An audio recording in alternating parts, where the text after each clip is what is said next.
petit model de la marca alemanya.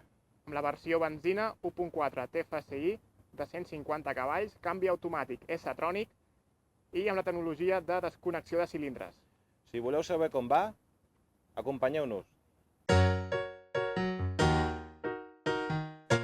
Estrenem el renovat diari català amb la prova de l'Audi A1, 1.4 TFSI de 150 cavalls i amb la tecnologia de desconnexió de cilindres.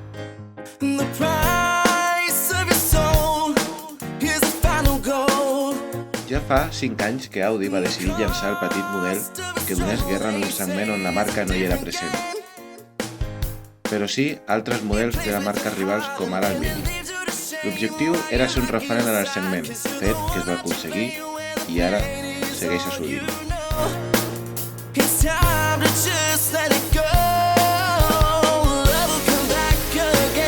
Al final del 2014 la marca va decidir donar un petit retoc al seu petit model, però sense grans canvis destacables, sent fidel a la seva línia continuista. Si alguna cosa funciona, més val no tocar-la. Almenys, això és el que deuen pensar a Audi. Únicament es van redissenyar alguns elements com el para-xoc o les òptiques.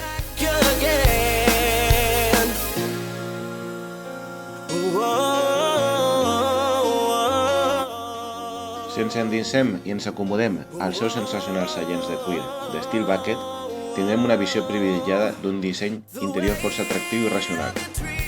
Res està mal col·locat, tot està al seu lloc, i fins i tot la pantalla es troba en una posició que evita que ens desviem gaire la mirada de la carretera. L'espai a les places davanteres és ampli, i la sensació que ofereix és que el cotxe és més gran del que realment és. Això sí, si voleu que una persona de 1,75 m o més entri a les places posteriors, ho tindreu complicat. L'espai és molt reduït i l'accés tampoc ajuda gaire.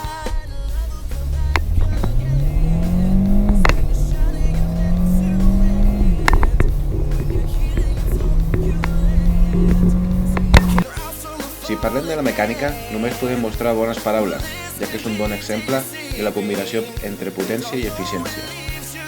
El 1.4 TFSI de 150 cavalls rendeix molt bé i entrega la seva potència de forma constant, ajudat, això sí, per la sensacional caixa de canvis S-Tronic de 7 velocitats de doble embragatge. Però la gran novetat d'aquesta versió recau sobre la tecnologia de desconnexió de cilindres, un sistema on el cotxe, per si mateix, decideix deixar d'injectar benzina a 2 dels seus 4 cilindres, sempre que les condicions de conducció siguin tranquil·les. Per tornar a gaudir de la potència de tots 4 cilindres només cal prémer una mica l'accelerador.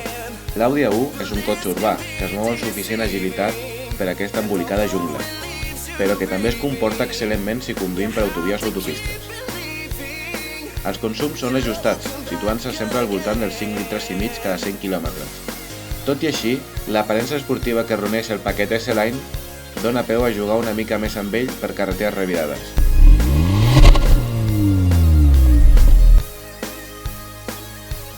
Si anem a un ritme alegre, notarem certa manca de precisió i confiança a les corbes, tot i que els frens i la suspensió sí que gaudeixen d'un bon tacte en aquestes condicions. Aquesta última és una mica dura amb el paquet S-Line, fet que penalitza un punt el seu confort en condicions normals. Sens dubte, aquest petit A1 és un cotxe molt agradable, que reuneix moltes virtuts i que és ideal per al seu ús quotidià. Estètica atractiva, motor potent i eficient i un comportament excel·lent en conducció normal. Aquestes són les seves principals virtuts. Això sí, el seu preu de sortida d'aquest motor es situa a prop dels 24.000 euros.